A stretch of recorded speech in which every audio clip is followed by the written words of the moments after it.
Certo. Ok. Então, para começar, a gente vai dar uma passada pela lista de exercícios. Não sei se alguém tem alguma dúvida, algum exercício especial que teve dificuldade.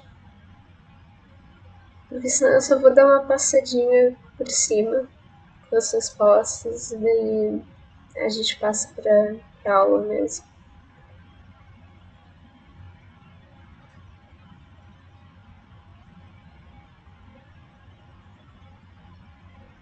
Ninguém? Tá. Só vou fechar minha câmera aqui para ficar maior. Negócio. Ok. Tá. Essa primeira aqui, se vocês lembram, a gente viu bem esse caso ali na aula.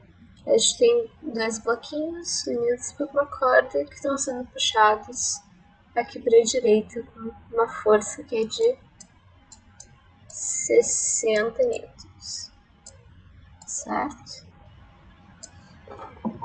Daí a gente tem esse bloquinho A com massa de 10 quilos e o bloquinho B com massa de 20 quilos. E daí o que ele quer saber é essa tensão aqui na corda que está sendo aplicada aqui no bloco A. Se vocês lembram lá da aula, o que a gente tem que fazer aqui é primeiro calcular qual é a aceleração do sistema, usando a massa do sistema todo, e daí depois usar essa aceleração para achar a força aqui só em A, que vai ser essa força de tração, certo?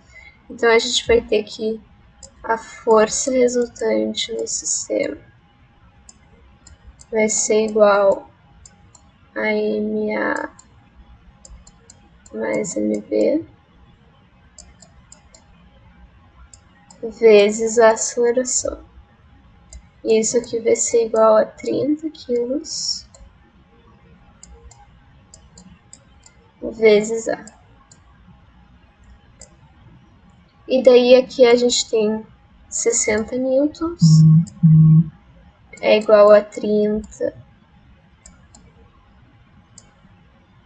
quilogramas que é newton vezes A. E a gente vai ter que a aceleração é igual a 2 metros por segundo ao quadrado.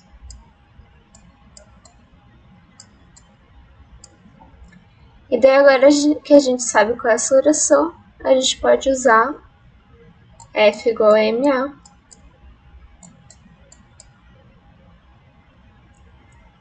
Vocês estão me ouvindo ou é só meu olhinho que tá sem som?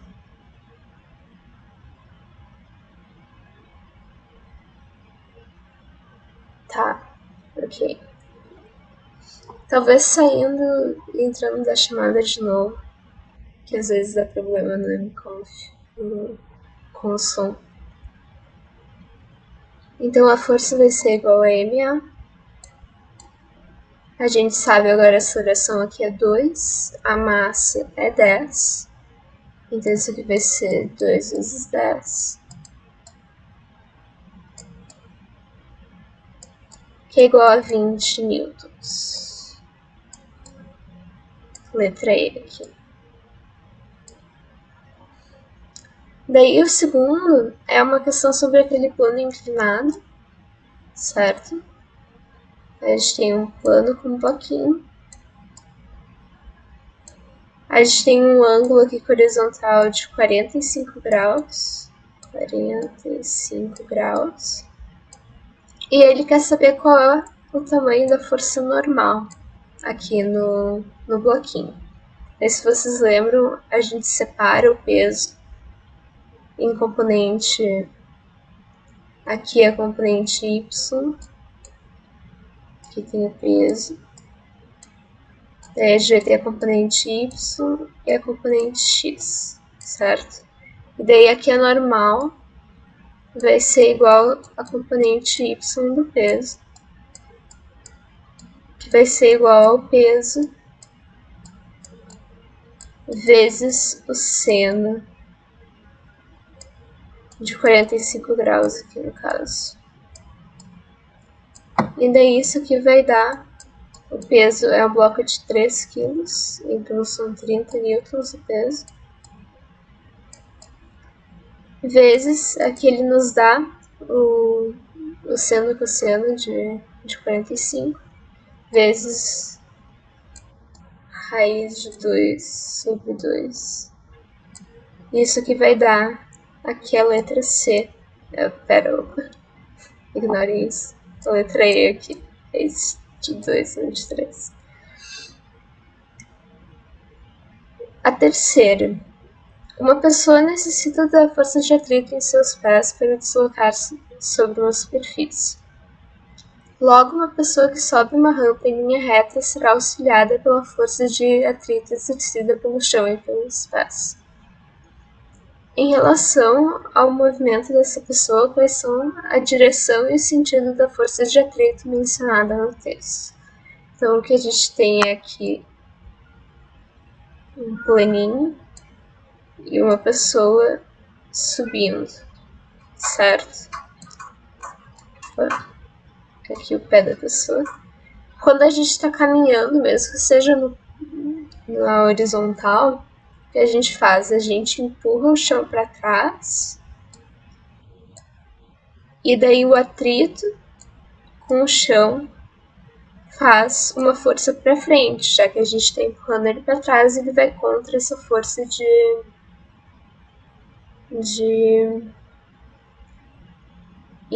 esse empurrão que a gente está fazendo.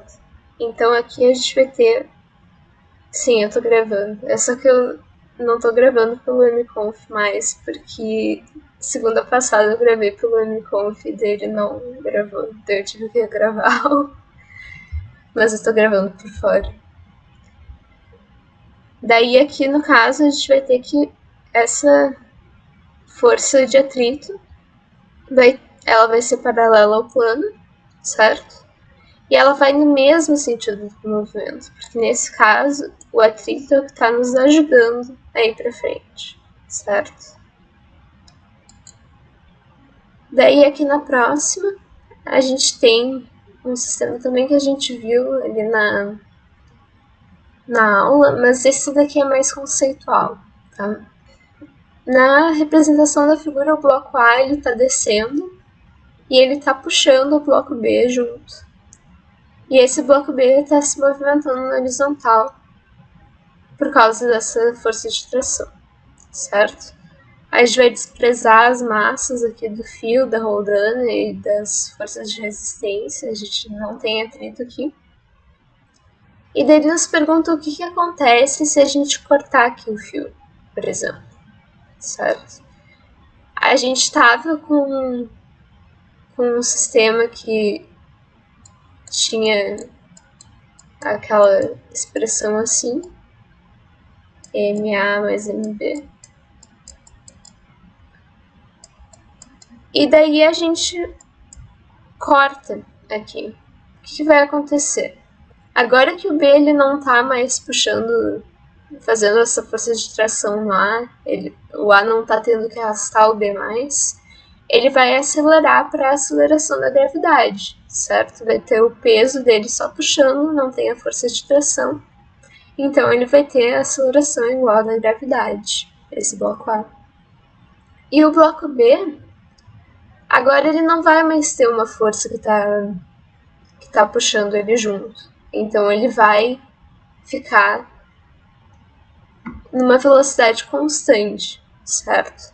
Agora, ele não para, porque a gente não tem atrito aqui. E ele já estava se mexendo antes da gente cortar o fio. Mas ele vai parar de acelerar, certo? Então, o A vai ter a aceleração igual à gravidade, o B vai ficar com uma velocidade constante. Daí esse aqui é um pouquinho de roldanas e um pouquinho de força normal, certo?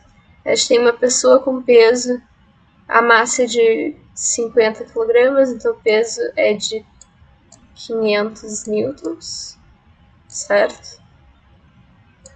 E aqui a gente tem um bloco com peso de 560 newtons. E daí ele nos pergunta qual é a força normal, certo? Se a gente não tivesse a pessoa puxando, ia ser 560, porque a gente está equilibrando a força-peso desse bloquinho. Mas aqui a gente tem uma polia, uma roldana, certo?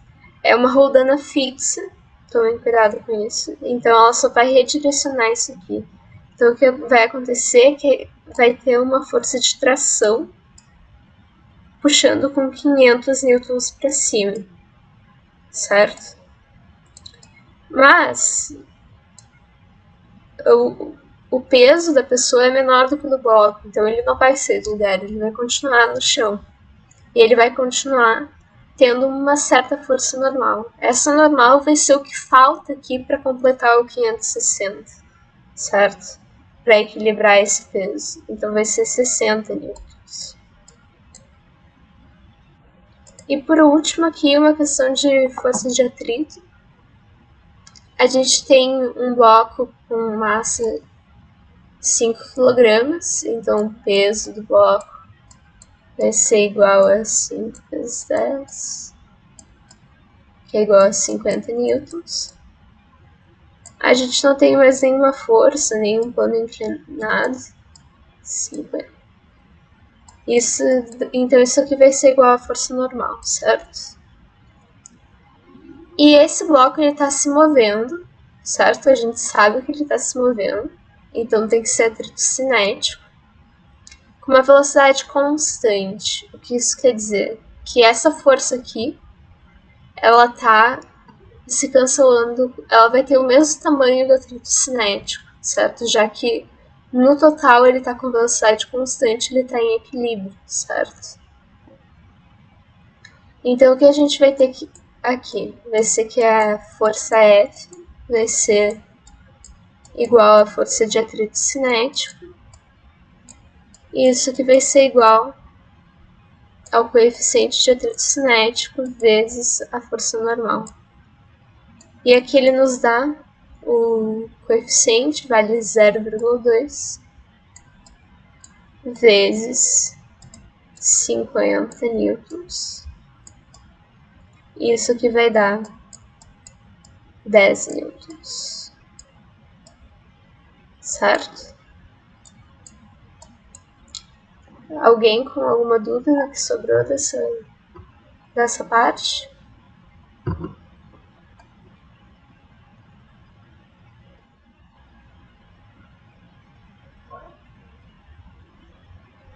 Tá. Então deixa eu começar a aula de hoje. Na aula de hoje a gente vai ver com bem mais detalhes essa questão do equilíbrio, certo? A gente viu meio que por cima, a gente disse, a força tem que ser 0, mas daí agora a gente vai ver um pouquinho mais sobre isso e a gente vai ver que em alguns casos não é só isso que a gente precisa ter para um corpo estar em equilíbrio, certo? E daí a gente vai também ver algumas consequências disso, envolvendo alavancas e coisas assim, mais pro final. Então o que a gente vai ver? Definição de equilíbrio, que é mais uma revisão do que vocês já sabem de dinâmica. Tipos de equilíbrio, como é que a gente classifica o equilíbrio. O equilíbrio de um ponto material, a gente vai ver o que é um ponto material também. O equilíbrio de um corpo rígido e extenso, que a gente também vai ver o que é. Um pouquinho sobre torque e alavancas, certo? Bom, para começar, o que é o equilíbrio? O equilíbrio é um estado em que o corpo tem o vetor velocidade constante. Isso aqui é importante, velocidade é vetor. Se está mudando de direção, ela não está sendo constante, certo? Se esse vetor v é constante, a gente tem que ter uma aceleração nula, certo? Porque se tu está acelerando, ou tu está mudando a direção, ou tu está mudando o tamanho da velocidade.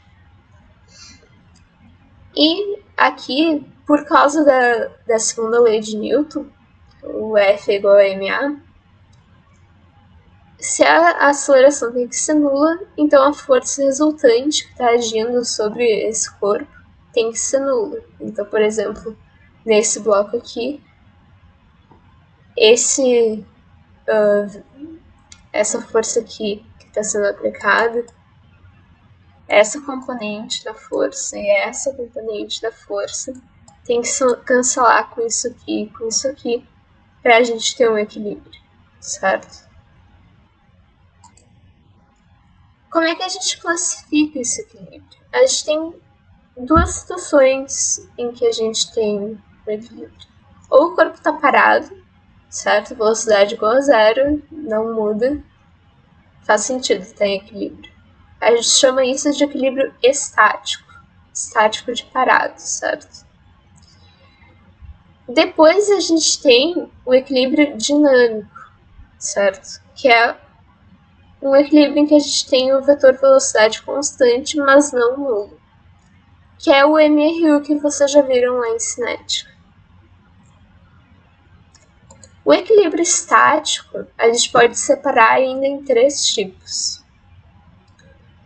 O primeiro é o equilíbrio estável.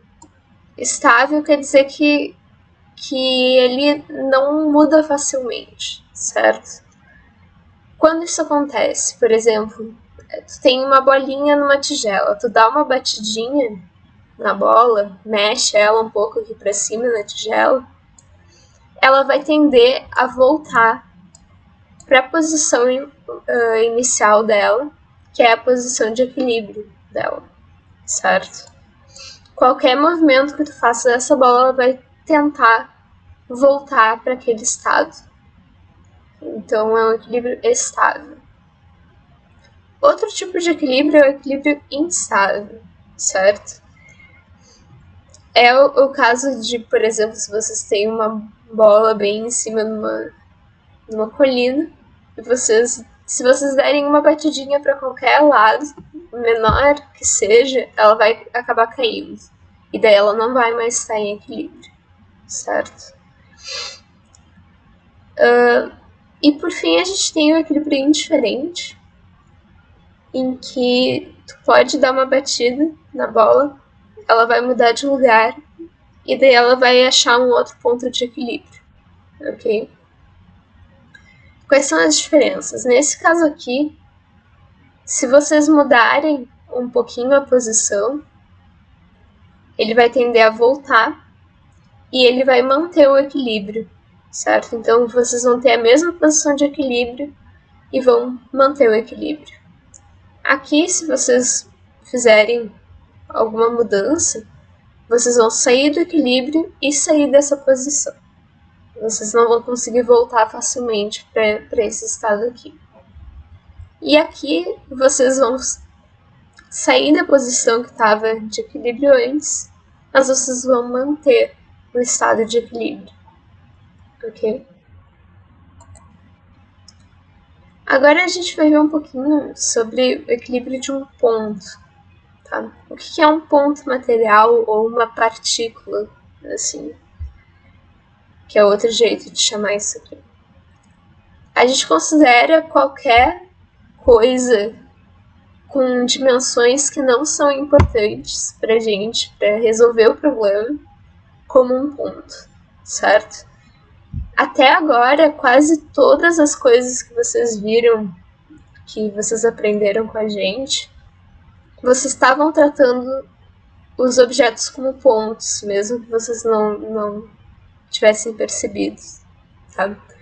Porque a gente está desprezando a altura, a largura não é importante. Se eu pegar uma bolinha e jogar ela para fora aqui da mesa, fizer um lançamento horizontal aqui, ela vai se comportar do mesmo jeito de que se fosse um cubo, por exemplo. A forma não importa, o tamanho não vai importar, certo?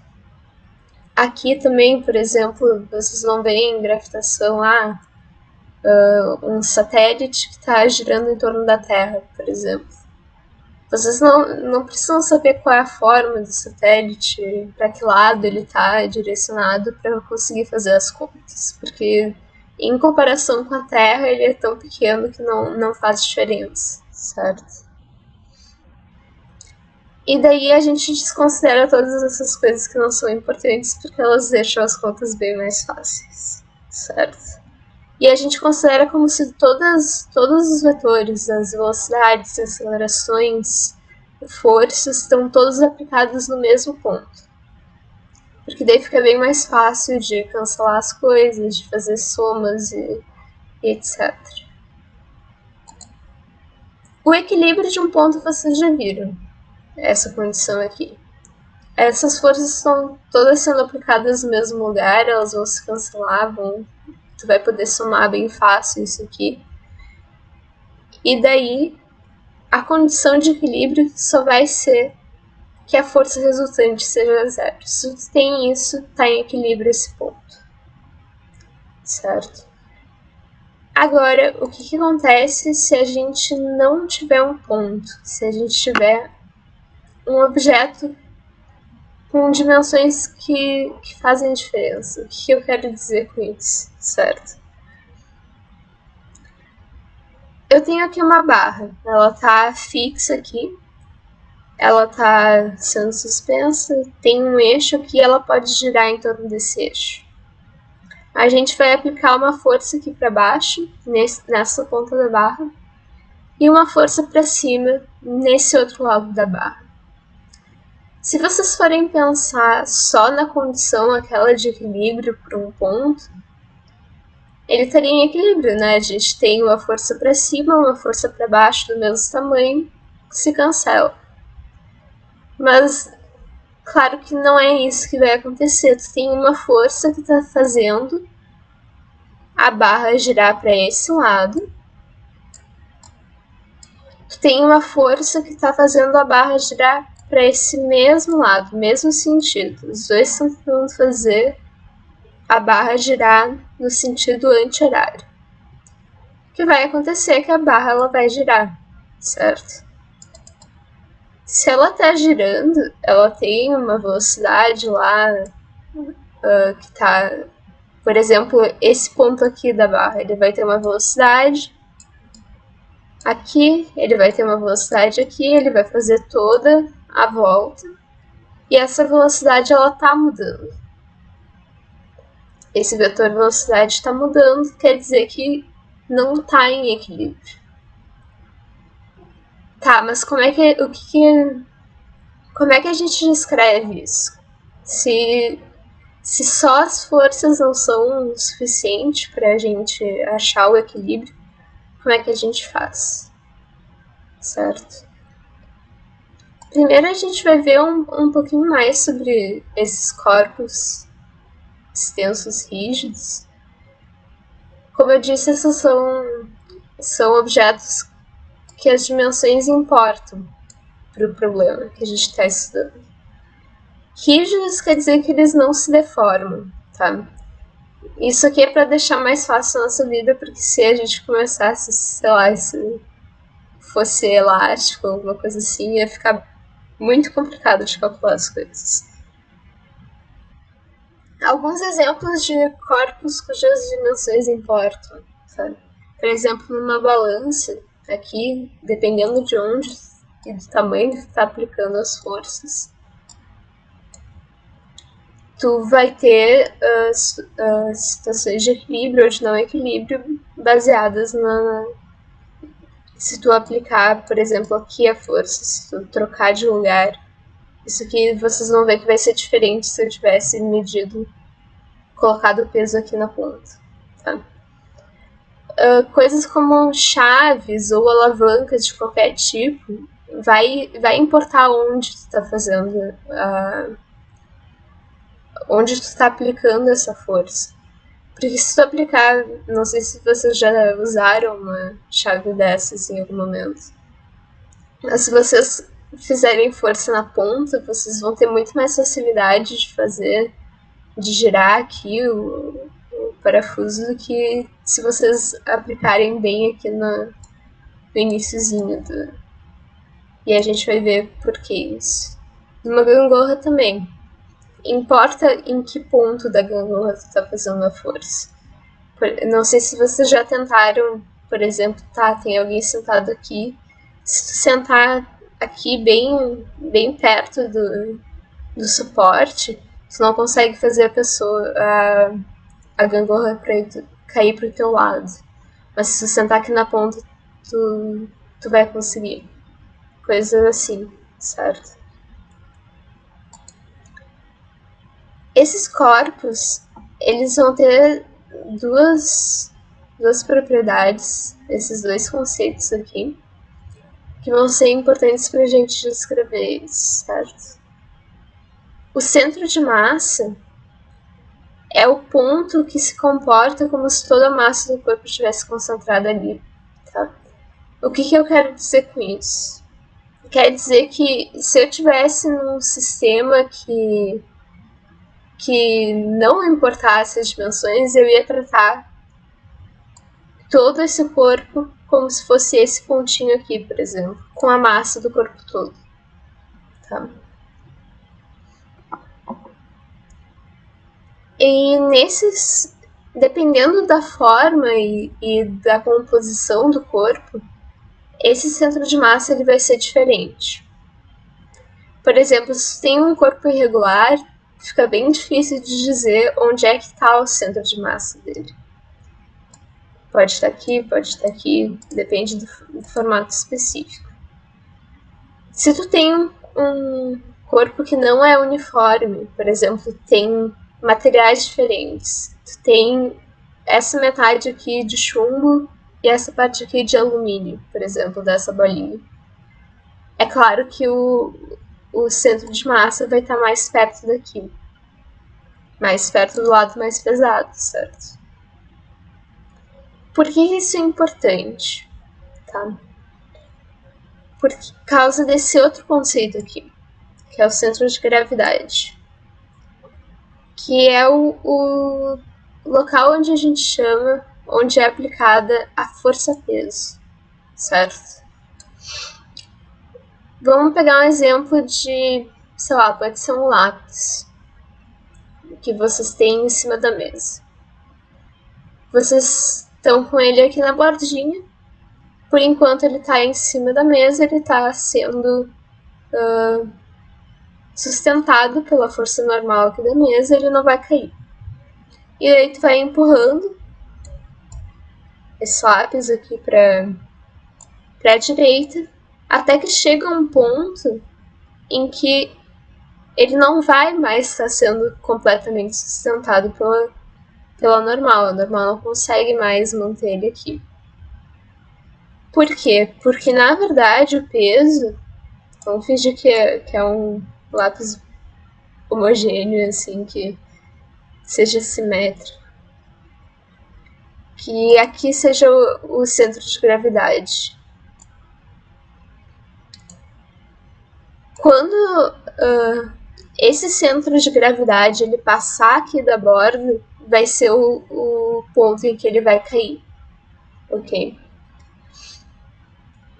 Por que isso acontece? Porque caso fosse um pontinho só, nesse estado aqui, o pontinho ele estaria em cima da mesa, nesse estado aqui, o pontinho estaria fora da mesa. Tá? E a gente vai ver que esse centro de gravidade é importante saber onde ele está para a gente calcular coisas com alavancas, com gangorras, coisas assim. Agora a gente vai ver como que a gente resolve aquele problema de como descrever se um corpo está em equilíbrio ou não, baseado em onde as forças estão sendo aplicadas, porque aqui importa onde a gente está fazendo essa força. A gente vai definir essa quantidade aqui, esse M, que a gente chama de ou momento de uma força ou torque. Tem livros que preferem um nome ou outro nome, mas é a mesma coisa também. E esse momento da força, o que ele descreve, tá? A gente tem uma força aqui que está sendo aplicada a uma distância d desse ponto de apoio, certo? Que é em torno do qual a barra vai girar, por exemplo.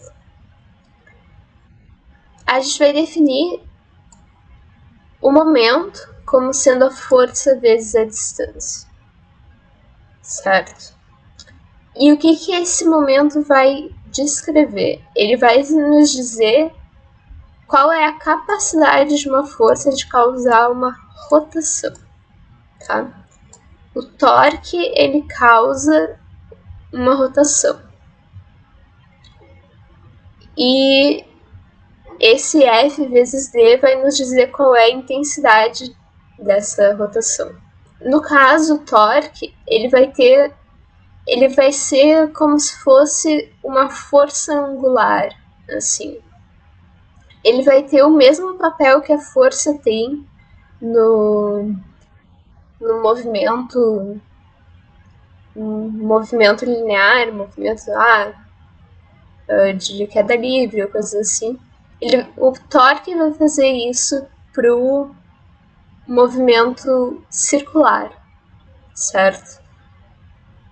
Por quê? Porque ele vai dar uma aceleração angular aqui pro... Ele vai aumentar a velocidade angular desse corpo todo, ok? A unidade desse momento vai ser o Newton vezes metro, certo? Faz sentido, força vezes distância, Newton vezes metro. E daí é só uma convenção, tá? A gente geralmente põe como o torque das forças que estão em sentido anti-horário como positivo e horário como negativo, tá? Isso é uma convenção, ok? Na maioria dos casos, não vai importar muito se vocês trocarem, mas é bom cuidar para que vocês pelo menos sejam consistentes, certo? Se vocês decidirem fazer o contrário, eu faço o contrário para todos, tá? Mas o que é importante aqui é que a gente vai dar sinais diferentes porque eles vão ter efeitos opostos, certo? Se eu tenho uma força que está girando para o sentido do horário e outra que está girando para o sentido anti-horário, por exemplo, eles vão ter efeitos contrários sobre esse corpo aqui. Então a gente vai ter que usar sinais diferentes. Vamos fazer um exemplo só para fixar, certo? Aqui a gente tem uma barra e a gente está aplicando duas forças nela, bem na pontinha aqui. Uma força 1 de 20 newtons, que está sendo aplicada a uma distância de 5 metros do eixo aqui, do ponto de apoio, certo? E daí a gente tem outra força no outro lado, com 30 newtons, com essa distância de 3 metros para cá. E daí a pergunta é, qual é o torque resultante sobre essa barra e para que sentido ela vai girar, certo? Então a gente pode fazer assim, o torque do 1 vai ser igual. A força 1 está indo no sentido anti-horário, então o torque vai ser positivo, certo? Então vai ser só o torque, ou o momento da força 1, vai ser a força 1 vezes a distância em que a gente está aplicando essa força, Isso aqui vai ser 20 newtons vezes 5 metros. Newtons. E isso aqui vai dar 100 newtons metro. Certo? O torque da força 2, ele está no sentido horário, certo? Então, ele vai ser negativo.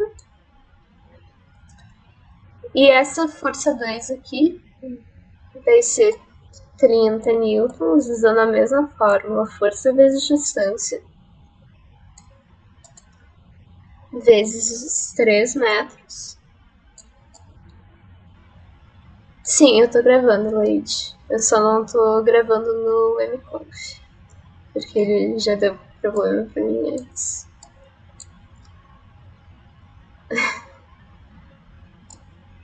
Não se preocupe.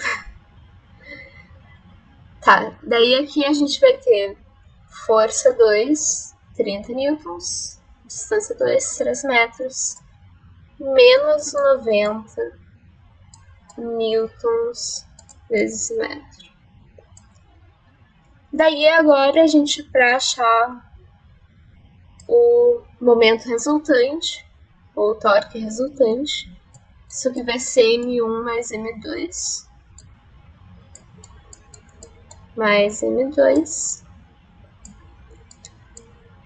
E isso aqui vai ser igual a 100 newtons metro menos 90 newtons metro. Então o torque final,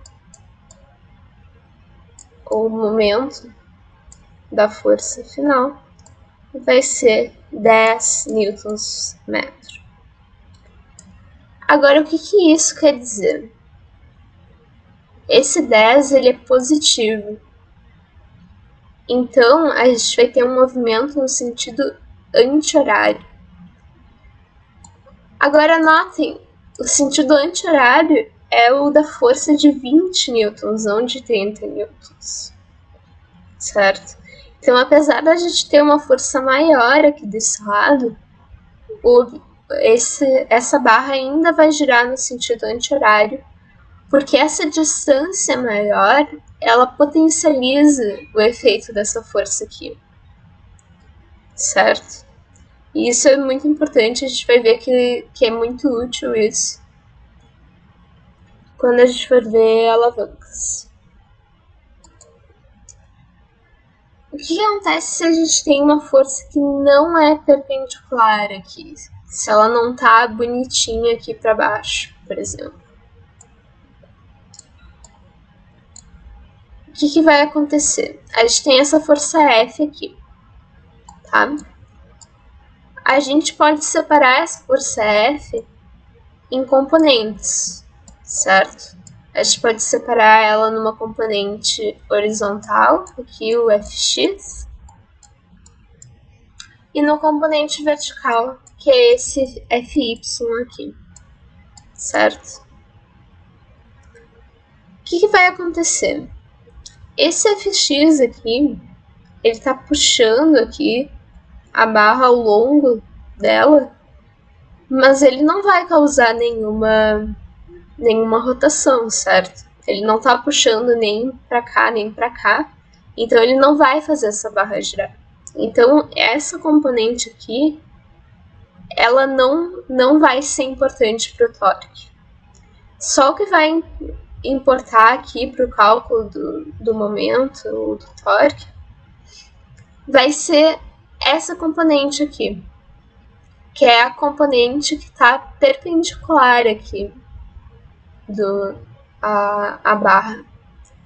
E isso aqui, se vocês olharem aqui, a gente vai ter um triângulo retângulo. Aqui está o teto. Aqui é a componente que a gente quer achar. É o cateto oposto ao ângulo, certo? Então, o Fy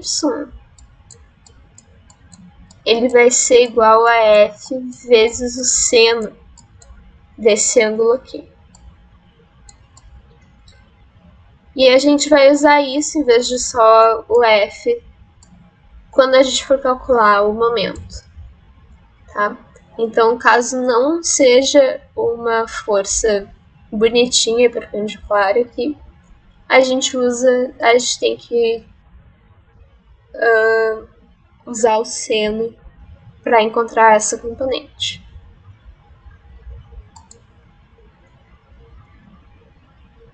Agora que a gente tem como descrever essa ação das forças na questão da rotação, a gente pode descrever uma nova condição para o equilíbrio, certo? Porque agora a gente não pode ter só a velocidade constante ali. Por exemplo, a barra ela não pode estar só parada assim. Ela tem que não estar girando também. Porque se ela está girando, então tem partes dela que tem uma aceleração que está mudando a direção da velocidade, certo? Então a gente vai ter uma coisa adicional que a gente precisa levar em consideração, que é o momento resultante. Para a gente ter um equilíbrio, então, quando a gente tem um corpo extenso, a gente vai ter que ter a força resultante igual a zero e o momento resultante é igual a zero. Ok? Vamos fazer alguns exemplos, então. A gente tem aqui duas pessoas, uma gangorra, um adulto, uma criança. Tá? O adulto pesa 60 kg, a criança pesa 30 kg. Primeira coisa que ele pergunta, qual é a distância do ponto de apoio que a criança está sentada para fazer com que a gangorra esteja em equilíbrio. Tá? A gente tem o adulto sentado a 1 metro do suporte aqui. E a gente quer achar qual é a distância que a criança está sentada para que fique em equilíbrio. Para isso, a gente usa aquela condição do torque resultante ser igual a zero, certo? A gente vai ter que aqui tem o peso do adulto, que vai ser 600 newtons. Ele pesa 60 kg vezes 10 metros por segundo quadrado, 600 newtons. E a gente vai ter aqui o peso da criança, que vai ser igual a 300 newtons. E daí agora a gente vai calcular os torques. A gente vai ter que o momento aqui no adulto, desse peso do adulto, vai ser igual a força aqui, que é o peso dessa pessoa, vezes a distância, que é 1 metro aqui nesse caso. Então a gente vai ter 600 Newton metro.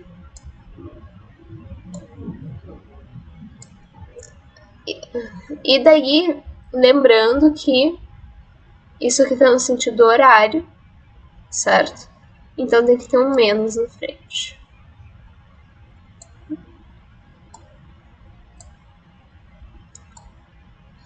Agora, calculando o momento da criança, a gente vai ter que isso vai ser igual ao peso da criança vezes essa distância que a gente está tentando encontrar.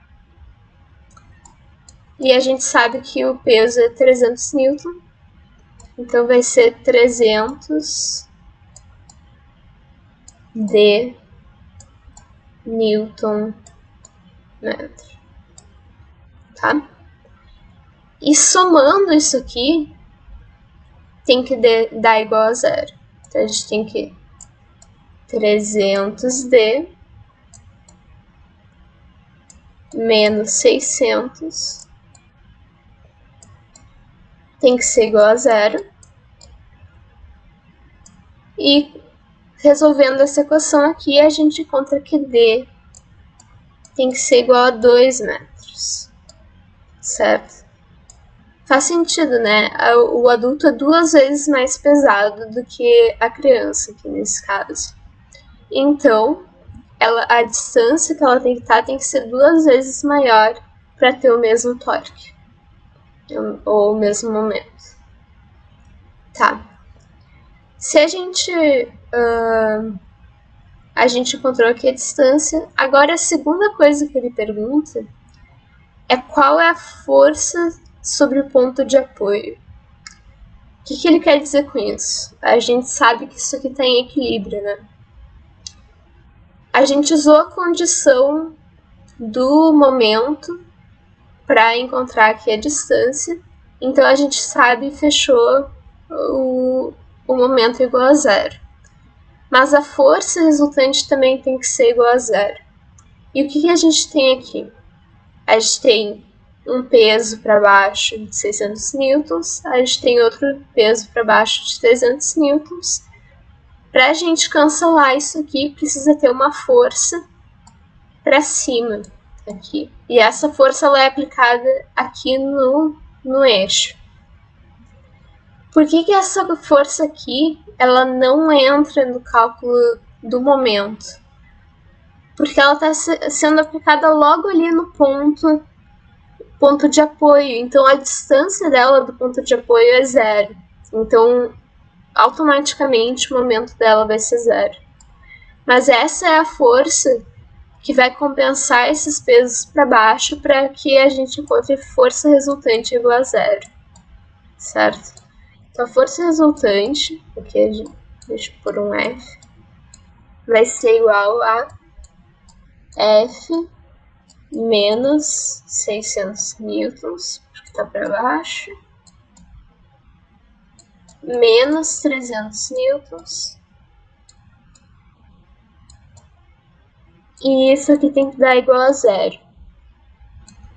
Daí, somando aqui, vai dar 900 newtons. Passando para o outro lado, a gente encontra que essa força no ponto de apoio tem que ser 900 newtons, certo? Então, aqui é só um exemplo para vocês verem como a gente usa essas duas condições de equilíbrio para encontrar coisas aqui em exemplos, certo? Esse pode voltar na outra, de favor? Claro. Eu fiquei perdido. Tá. A distância, tá. Primeiro, o torque do adulto ali. O M do adulto é igual ao peso dele vezes 1 metro. Ok. Que é 60 600 Newton metro, no caso. Que no caso tu passa 60 para Newton, é isso? É que lembra que aqui a gente está usando a força para roubar as coisas. Então vai ser 600, porque o peso vai ser 60 quilogramas vezes os 10 metros por segundo ao quadrado. E daí isso aqui vai fechar em newtons. Tem que lembrar de usar a força e não a massa, porque é fácil de se confundir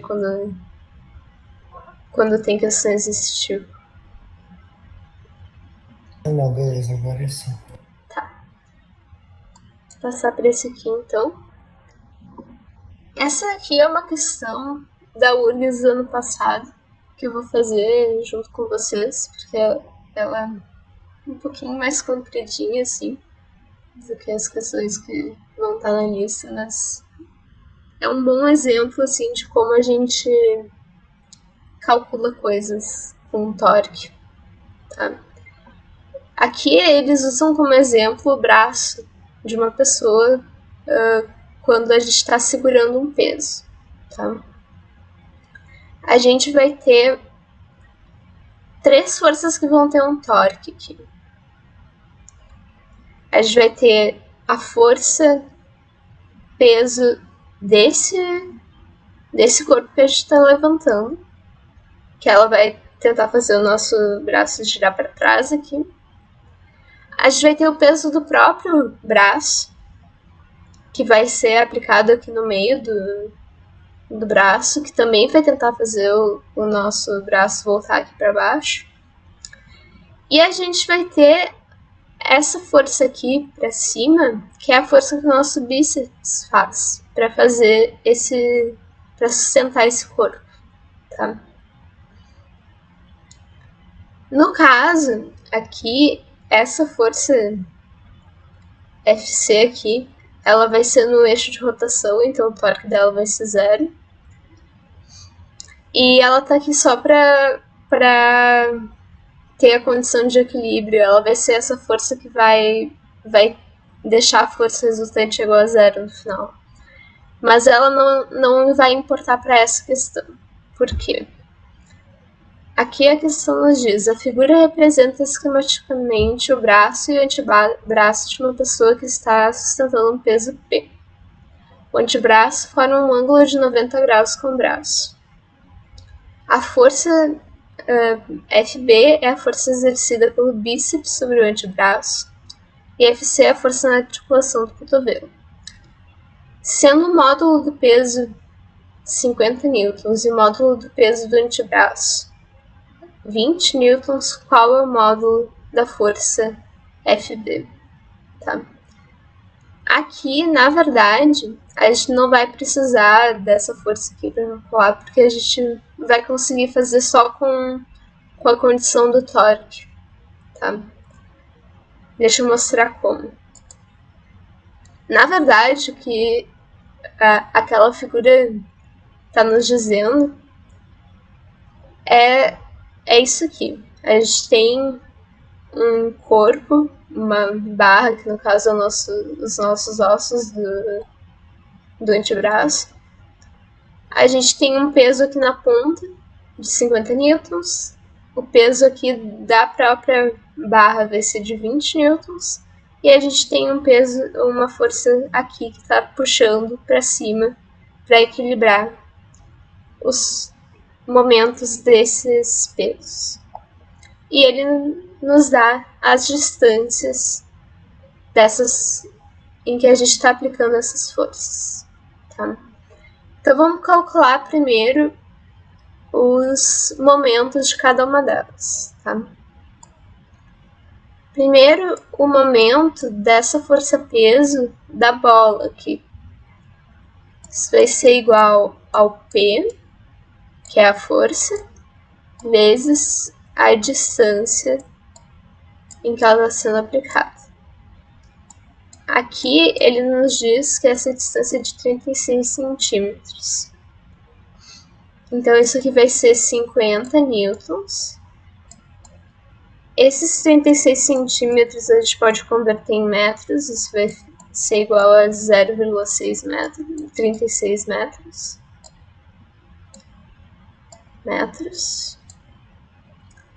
E isso aqui vai ser igual a...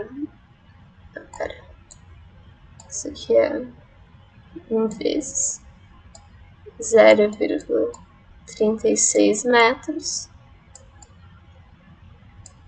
E isso vai ser igual a 3,6 vezes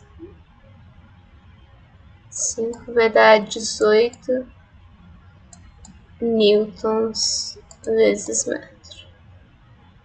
Vocês podem fazer isso com calculadora depois, né?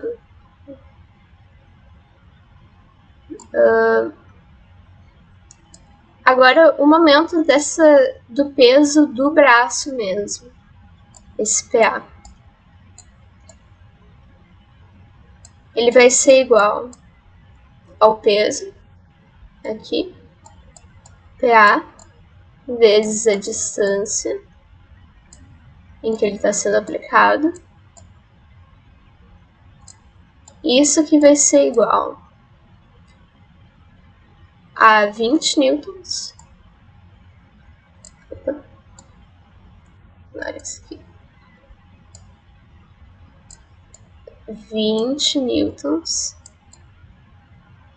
vezes a distância aqui, que é 16 centímetros, convertendo para metro, vai ser 0,16 metro. E isso aqui vai dar igual a 3,2 newton vezes metro. Certo? E daí, por último, a gente vai ter o momento dessa força aqui, que é a força que a gente quer achar. Esse momento da força que o bíceps faz vai ser igual à força que a gente quer achar vezes a distância que ela está sendo aplicada, que é o FB. Isso aqui vai ser igual a FB vezes 4 centímetros, vai dar 0,04 metros. E daí o que a gente faz? A gente joga naquela condição de equilíbrio, certo? A gente tem essas forças aqui estão indo para o sentido horário, certo? Então a gente vai pôr um sinal de menos aqui no momento. E a força do bíceps está indo no sentido anti-horário, certo? Ela está tentando girar para essa direção aqui, o braço, para compensar esse peso para cá. Então, o que vai acontecer? A gente vai ter aqui 18 newtons esse metro menos 3,2 newton vezes metro. Isso aqui vai ser igual, vai mais o 0,04 metro vezes essa força que a gente quer achar. Vai ser igual a zero. E aqui a gente vai ter uma equação e a gente vai ter que isolar aqui essa força para encontrar a resposta certa. Essa conta é meio chatinha. Eu também não quero que vocês gastem muito tempo fazendo continha. Não. Era só mais para vocês terem uma ideia do tipo de questão que cai no vestibular sobre essa matéria, assim. O resultado final, depois que vocês fizerem lá as contas, vai ser que a força do bíceps vai ser 530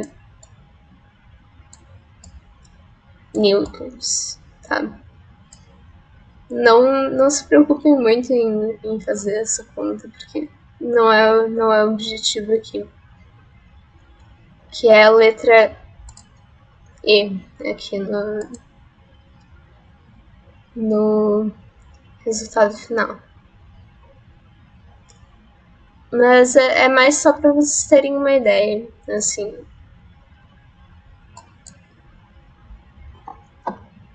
Daí agora a gente vai ver um pouco sobre alavancas. O que são alavancas? Elas são mecanismos que a gente desenvolveu para multiplicar uma força que a gente está aplicando num objeto.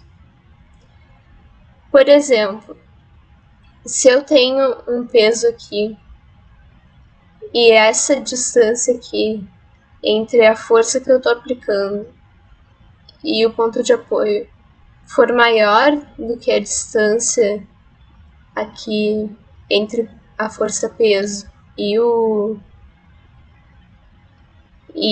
ponto de apoio, eu vou precisar de uma força menor para conseguir levantar isso aqui. Esse é o objetivo das alavancas. E elas usam esse conceito de momento de uma força para reduzir o esforço que a gente precisa fazer. Então elas são muito úteis, assim. Por exemplo, nesse sistema aqui que a gente tem com a bolinha e o peso e aplicando uma força aqui desse lado, a gente vai ter que no equilíbrio, a gente vai ter que o momento resultante, o momento total, vai ser igual a isso aqui está no sentido horário, então é a negativa, isso aqui está no sentido anti-horário é positivo, vai ser F df menos P dp, isso aqui tem que ser igual a zero. Então a gente vai acabar encontrando isso aqui, se a gente passar esse para cá, aqui para zero. E daí o que isso nos diz? Se eu, por exemplo, dobro essa distância aqui que eu estou aplicando a força, eu corto pela metade a força que eu preciso fazer para levantar esse mesmo peso. Certo? Vamos fazer um exemplo. Tu quer levantar um peso de 1000 newtons, mas tu só consegue fazer 200 newtons de força. Usando uma alavanca, qual tem que ser a relação entre a distância aqui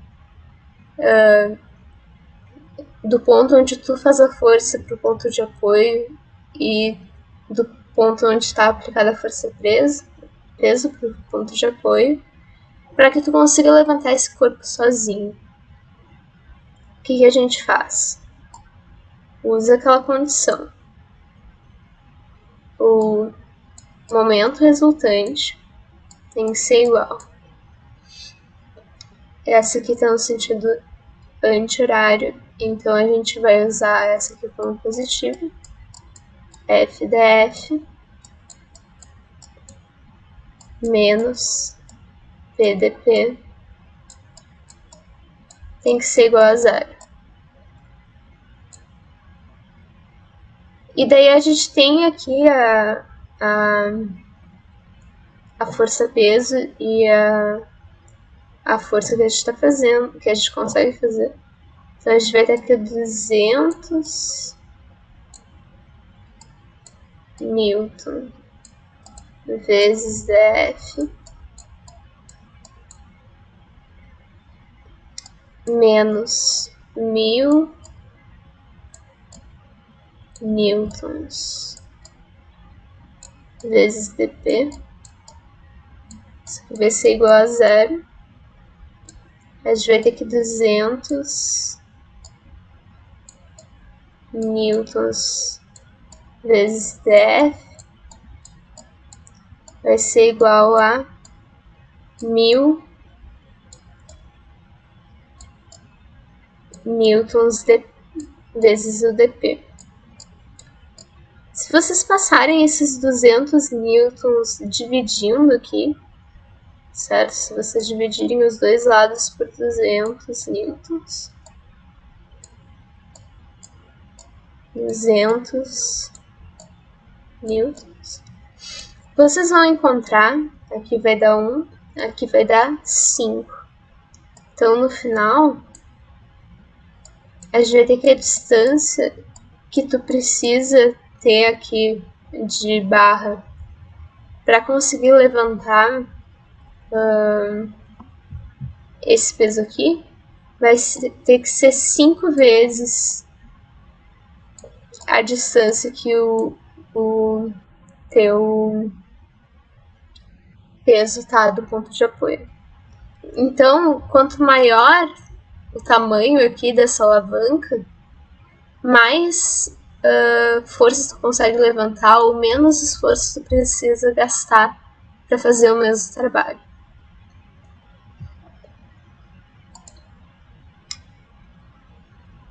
Como é que a gente descreve uma alavanca? Uma alavanca tem 3 componentes fundamentais. Tá? Primeiro, ela tem que ter um ponto de apoio, senão ela não consegue girar, ela precisa ter esse movimento angular para a gente ter o momento da força.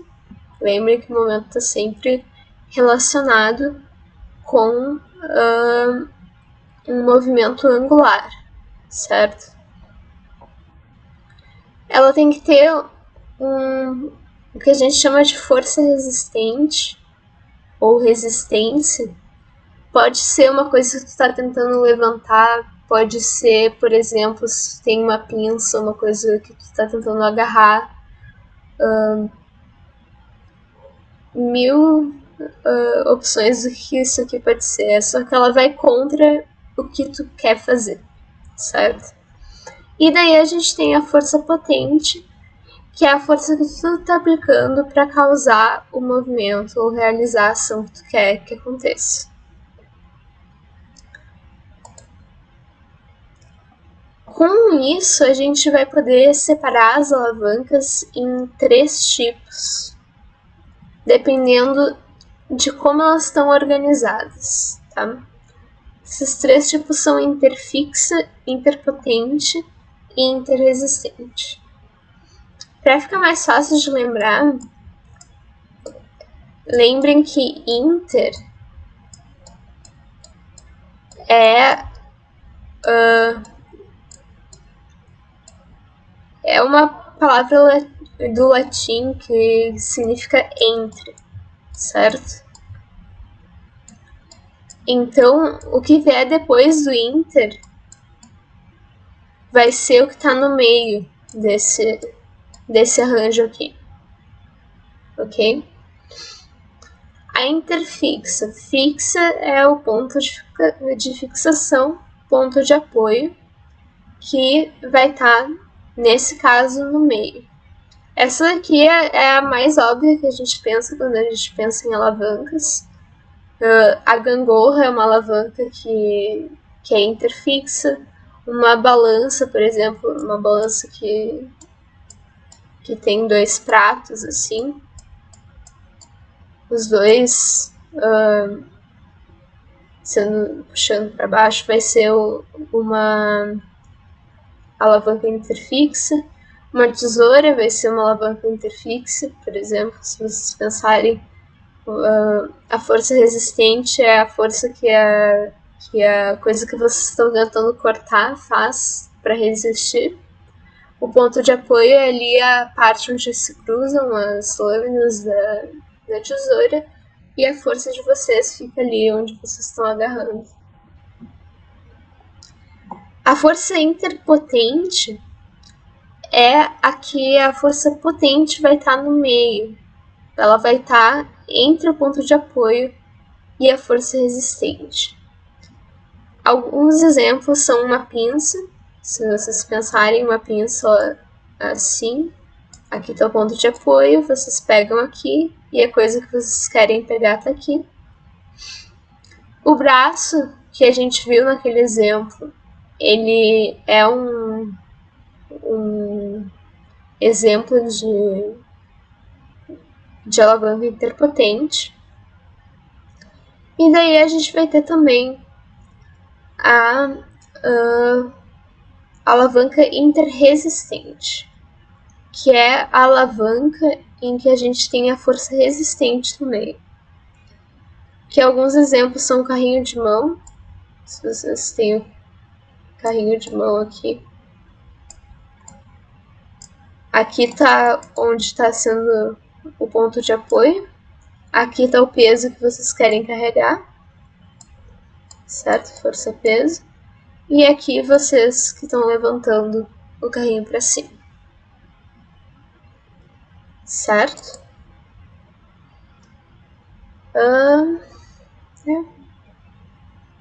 Por hoje era isso, gente. Vocês têm alguma pergunta? Eu posso voltar nos exemplos se vocês têm alguma dúvida.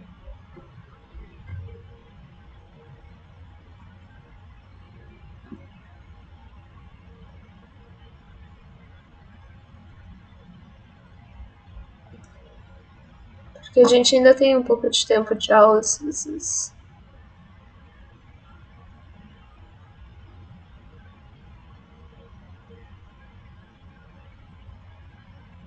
Tudo certo? Tá.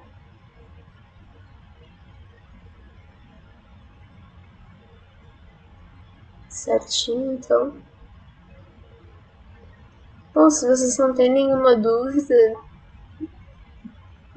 dessa ou de outras matérias também, daí a gente pode encerrar por aqui.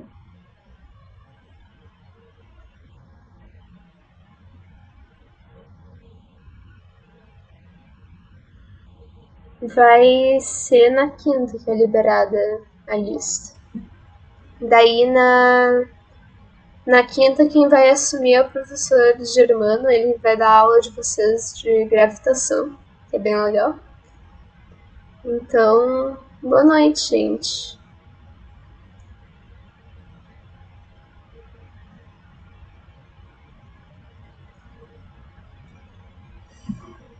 Tchau.